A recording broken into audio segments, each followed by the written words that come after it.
Hi hello నమస్తే this is గన.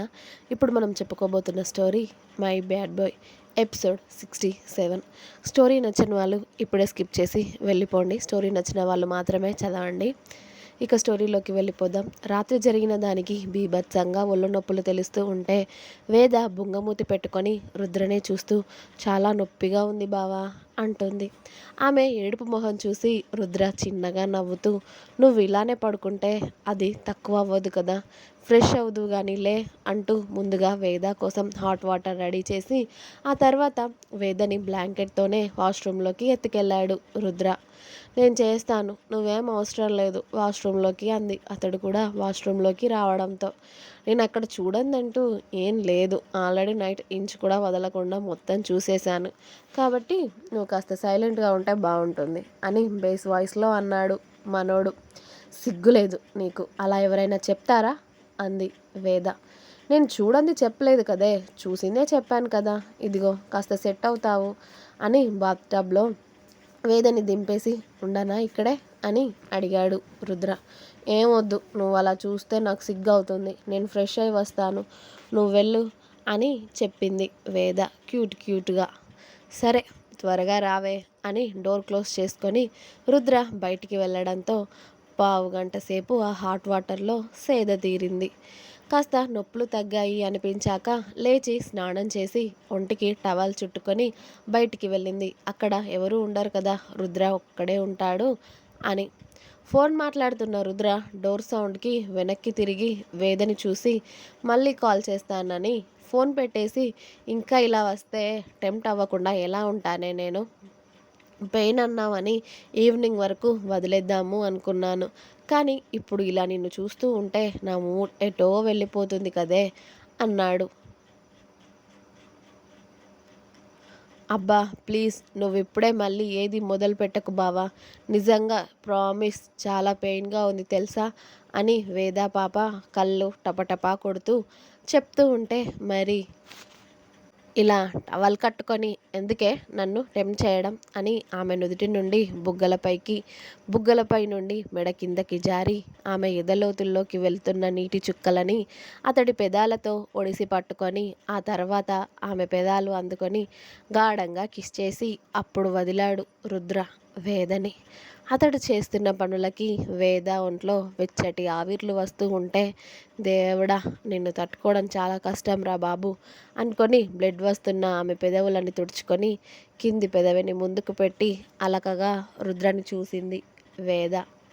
Fresh అయి వస్తా అని రుద్ర వాష్రూమ్లోకి వెళ్ళగానే వేద అక్కడ ఉన్న వార్డ్రోబ్ ఓపెన్ చేసి అందులో ఉన్న ఒక టీషర్ట్ అలాగే మోకాళ్ళపై వరకు ఉన్న షార్ట్ తీసి తొడుక్కొని అద్దంలో చూసుకుంటూ తన హెయిర్ని ఒక క్లిప్పులో బంధించి మొహానికి ఇంత పౌడర్ అలాగే బొట్టు పెట్టుకొని వెళ్ళి బెడ్పై కూర్చొని అప్పుడే తన ఫోన్ తీసింది. ఎవరైనా కాల్ చేశారా అని. చరణ్ శౌర్య నుండి గుడ్ మార్నింగ్ రాక్షసి అన్న మెసేజ్లు చూసి ఇద్దరికి ఒకేసారి కాన్ఫరెన్స్ కలిపింది. గుడ్ మార్నింగ్ బావలు అని వాళ్ళు లిఫ్ట్ చేయగానే వేద అంటే, గుడ్ మార్నింగ్ రా, ఏం చేస్తున్నావు, టిఫిన్ చేసావా అని అడిగారు వాళ్ళు. ఇంకా లేదు బావా, ఆకలి అవుతుంది, తినాలి, మీ అన్నయ్య ఫ్రెష్ అవుతున్నాడు, ఆయన వచ్చాక మా ఆయన నేను ఇద్దరం కలిసి తింటాం అని వేద చెప్పగానే, అబ్బో మా ఆయన అని నవ్వారు ఇద్దరు. హో మీకు ఇంకో విషయం చెప్పనా అని ఫుల్ ఎగ్జైట్గా అడిగింది వేద. ఏంట్రా అన్నారు వాళ్ళు. బావ నాతో మాట్లాడుతున్నాడు తెలుసా, నేను చాలా హ్యాపీగా ఉన్నాను, నిజంగా నాకు చాలా సంతోషంగా ఉంది తెలుసా అని అంది వేద కన్నీళ్లతో. ఇంకేం మా వేదుగాడు ఫుల్గా హ్యాపీగా ఉన్నాడు అన్నమాట, మా అన్నయ్య మాట్లాడుతున్నాడు కదా అని. నువ్వు గలగల వాగేసి మా అన్నయ్యకు తలకాయ నొప్పి లేపకు, అర్థమైందా, అసలు మా అన్నయ్య మాట్లాడకపోతేనే నీ నోటికి రెస్ట్ ఉండదు, ఇప్పుడు మా అన్నయ్య మాట్లాడాక ఉంటుందా అని చరణ్ అనగానే, నీ దోస్తు కచ్చిపో, నేను నీతో మాట్లాడను, నువ్వు నన్ను హర్ట్ చేశావు అని ముక్కు చీదింది వేద. అరే నిజాలు చెప్తే ఇదిగో ఇలానే అంటారు ఎవరైనా అన్నాడు చరణ్. ఉండు నీ సంగతి మా ఆయనకి చెప్పకపోతే చూడు అని అప్పుడే వాష్రూమ్ నుండి తల తుడుచుకుంటూ వస్తున్న రుద్ర దగ్గరికి వెళ్ళి, ఇదిగో చూడు బావా, చరణ్ బావ నన్ను ఎలా ఏడిపిస్తున్నాడో అని స్పీకర్ పెట్టింది. ఇదిగో రాక్షసి, నువ్వు చెప్పేది నువ్వు చేసేదే నేను చెప్తుంటే నీకు కోపం వస్తుంది కదా అన్నాడు చరణ్. అదిగో చూడు బావా అని వేద చిన్నపిల్లల 2 కాళ్ళు నేలకి కొడుతూ రాగం తీస్తూ ఉంటే, సరే సరే నేను మాట్లాడతాను, నువ్వేడవకు, ఆగు అని ఫోన్ స్పీకర్ నుండి తీసేసి రుద్ర తమ్ముళ్ళిద్దరితో కాసేపు ఆఫీస్ విషయాలు మాట్లాడి కాల్ కట్ చేశాడు. నువ్వు చరణ్ బావని బెదిరించలేదు, ఆఫీస్ విషయాలు మాట్లాడావు. నేను నీతో కూడా మాట్లాడను, నీ దోస్తు కూడా కచ్చినే నేను అని అలిగి బాల్కనీలోకి వెళ్ళడంతో, దేవుడా, చిన్నపిల్లని పెళ్లి చేసుకుంటే ఇలాగే ఉంటుందేమో అని రుద్ర ఇన్నర్ ఫీలింగ్ ఒకటి వేసుకొని, రుద్ర తల తుడుచుకొని ఓ షార్ట్ ఇంకా బనియన్ వేసుకొని వేద వెనకాలే అతడు వెళ్ళేసరికి రైలింగ్ మీద 2 చేతులు పెట్టుకొని ఆ చేతుల మీద ఆమె మొహం పెట్టుకొని బుంగమూతి పెట్టుకొని ఉంటుంది. ఇప్పుడు ఆమె అలిగింది అని రుద్రకి తెలిసేలా. మనోడు వెళ్ళి బుజ్జగిస్తాడేమో అని కోటి ఆశలు పెట్టుకుంది. కానీ అంత సీన్ లేదని తెలియదు కదా పాపకి. అందుకే ఆమె అలక కంటిన్యూ చేస్తూ ఉంటుంది. కానీ మనోడు ఒకసారి వేద వైపు ఓ లుక్ ఇచ్చి అక్కడే ఉన్న చైర్లో కూర్చొని కాలు మీద కాలు వేసుకొని షార్ప్గా వేదనే చూస్తూ ఉన్నాడు. పాప వైట్ కలర్ టీషర్టు, దాని కింద లైట్ పింక్ కలర్ షార్ట్ వేసుకోవడంతో పాప పిక్కలు మంచి రొమాంటిక్గా కనబడుతూ ఉంటే ఎంజాయ్ చేస్తున్నాడు అవి చూసి.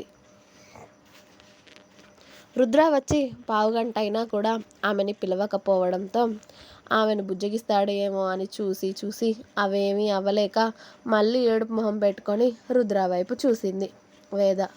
మనోడు చూపు కనీసం మారలేదు, అలాగే చూస్తూ ఉన్నాడు.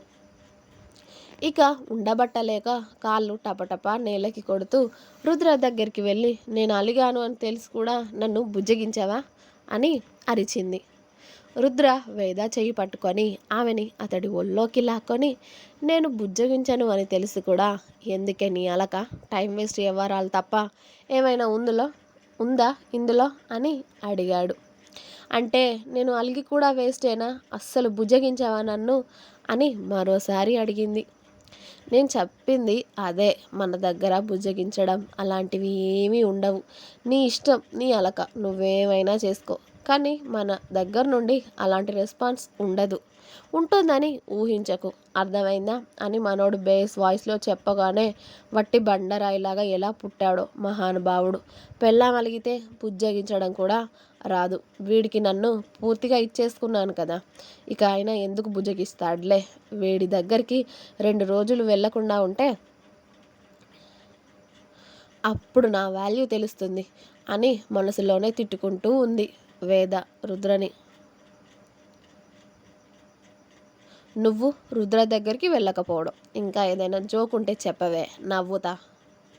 సోది వెదవ మొహంది, వాడు మాట్లాడకుండా ఉంటేనే పడి చచ్చిపోయావు 3 నెలలు, అలాంటిది ఇప్పుడు వాడికి ఏకంగా నిన్నే ఇచ్చేసుకున్నావు, అలాంటిది వాడికి నిమిషమైనా దూరంగా ఉండగలవా? వాడు మాట్లాడాక కూడా నువ్వు మాట్లాడకుండా వాడికి దూరంగా ఉండగలవా? ఏవైనా జరిగే పనులు ఉంటే చెప్పవే తింగరి మొహందాన. ఇదంట వాడి దగ్గరికి వెళ్ళకుండా ఉంటుందంట. అంత సీన్ లేదమ్మా నీకు, వాడు పిలవకుండానే వెళ్ళి వాడికి బంకలా అతుక్కుంటావు అని వేద ఇన్నర్ వాయించడంతో, అది కూడా నిజమే, నేను మా బావికి దూరంగా ఉండలేను, మరి అది నా వీక్నెస్, ఏం చేయమంటావు నన్ను అని మళ్ళీ తనకి తనే చెప్పుకుంది. ఇవన్నీ కూడా రుద్ర ఒళ్ళో చక్కగా సెటిల్ అయ్యి అతడి బనియన్ లాగుతూ, ఆకలవుతుంది నాకు అని చెప్పింది అతడి మొహంలోకి చూస్తూ. ఇక్కడ అలిగే ప్రోగ్రాం ఏదో పెట్టుకున్నావు కదే, నేను ఆల్రెడీ లంచ్ ఆర్డర్ చేశాను, వచ్చేసింది కూడా కింద. నీ అలిగే ప్రోగ్రాం అయిపోయాక వెళ్దామని నేను ఆగాను, అయిపోయినట్టేనా ఇక అని అడిగాడు రుద్ర వెటకారంగా. నేను అలిగితే నువ్వేమో బుజ్జగిస్తావు అనుకున్నాను, నువ్వు బుజ్జగించడం లేదు కదా, ఇంకా ఎందుకు నా అలక, ఎవరిపై చూపించాలి? చూపించినా నువ్వు నన్ను పెద్దగా పట్టించుకో కదా. నేను ఇంటికి వెళ్ళాక చరణ్ బావ మీదనే అలుగుతాలే. పద, ఆకలి అవుతుంది చాలా అని అంది వేద. ఓకే అని రుద్ర వేదని కాలు కింద పెట్టనివ్వకుండా ఆమెని 2 చేతుల్లోకి ఎత్తుకున్నాడు కిందికి తీసుకువెళ్ళడానికి. నేను నడుస్తాను బావా అంది అతడు ఎత్తుకోగానే.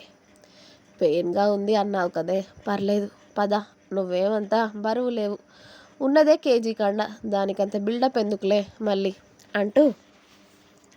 అయినా ఇంత రొమాంటిక్ డ్రెస్ వేసావంటే కత్తిలా ఉన్నావు ఇందులో అని సైడ్ స్మైల్ ఇచ్చాడు రుద్ర ఆ కాంప్లిమెంట్ ఇవ్వడంతో వేద పాప కళ్ళను బాతుగుడ్లు చేసుకొని, ఇప్పుడు నన్ను పొగిడావా బావా అని అడిగింది అయోమయంగా. నీకేమనిపించిందే అని రివర్స్ క్వశ్చన్ వేశాడు రుద్ర. ఏమో, కాస్త పొగిడినట్టే అనిపించిందిలే అని అతడి చేతుల్లో చక్కగా ఉయ్యాల ఊగుతూ కిందికి వెళ్ళింది. వేదని చైర్లో కూర్చోబెట్టి రుద్ర వెళ్ళి హ్యాండ్ వాష్ చేసుకొని వచ్చి ఆర్డర్ పెట్టిన ఫుడ్ని ప్లేట్లో సర్వ్ చేసి ముందు వేదకి కాస్త తినిపిస్తూ ఉన్నాడు. ఆమె తినమని చెప్పినా అతడు తినడు అని తెలుసు. ఆమె కడుపు నింపాకే ఆ తర్వాత అతడు తింటాడు. ఇది మొదటి నుండి వాళ్ళిద్దరి మధ్యలో ఉన్నదే. అందుకే అతడు తినిపిస్తూ ఉంటే ఫుల్గా తినేసి, ఇక చాలు బావా నువ్వు తినేసేయ్, ఫుల్గా పెట్టేశావు, బొజ్జ నిండిపోయింది అని చెప్పింది క్యూట్గా. నీ మొహం, తిన్నదే 2 ముద్దలు, దానికే కడుపు నిండిపోయిందా? ఈ కర్డ్ రైస్ కూడా కొంచెం తిను అని పెరుగు కూడా కలిపి ఓ 4 ముద్దలు తినిపించాక ఇక వేద ఏడుపు మొహం పెట్టగానే వేదను వదిలేసి అతడు తినేశాడు. అప్పుడే అతడు పాకెట్లో ఉన్న మొబైల్ మోగుతూ ఉంటే తీసి వేద చేతిలో పెట్టాడు రుద్ర భోజనం చేస్తూ. ఎవరు బావా నాకిచ్చావు అని ఫోన్లో అమ్మ అని ఉండడం చూసి హలో అత్తయ్య అంది వేద ఫోన్ లిఫ్ట్ చేసి. లేచావా తల్లి, ఏమైనా తిన్నారా ఇద్దరు అని అడిగారు మీనాక్షి గారు. ఇంతకు ముందే లేచామత్తయ్య, ఇప్పుడే నీ కొడుకు తినిపిస్తే తిన్నాను అని చైర్లో నుండి హాల్లోకి వాకింగ్ చేస్తూ అత్తగారితో మాట్లాడడం మొదలుపెట్టింది వేద. కొడుకు ఆవిడకి ముందుగానే చెప్పడంతో నైట్ అంతా సవ్యంగానే జరిగింది కదా మీ ఇద్దరి మధ్య అని కాస్త మెల్లిగా అడిగారు మీనాక్షి గారు కోడల్ని. ఆవిడ అలా అడగగానే వేద పాప సిగ్గుపడుతూ మొహం అంతా ఎర్రగా చేసుకొని బాగానే ఉన్నావత్తయ్య అని చెప్పింది మెల్లిగా. నా బంగారు తల్లి, చక్కటి వార్త చెప్పావే, ఇక నాకు చాలు, ఇక నా ఇంటికి వచ్చే మనవరాలు మనవడి కోసం వెయిట్ చేస్తూ ఉంటాను నేను అని. మీకు ఎన్ని రోజులు అక్కడ ఉండాలనిపిస్తే అక్కడే ఉండండి, నేను భోజనం పంపిస్తాను సరేనా. నా కొడుకుని ఇబ్బంది పెట్టకు, జాగ్రత్తగా చూసుకో అని మీనాక్షి గారు నవ్వుతూ ఫోన్ పెట్టేశారు. ఇంకా ఉంది. స్టోరీ నచ్చితే లైక్ చేయండి, షేర్ చేయండి, అలాగే సబ్స్క్రైబ్ చేసుకోవడం మాత్రం మర్చిపోవద్దు. Please subscribe my channel Gana stories world.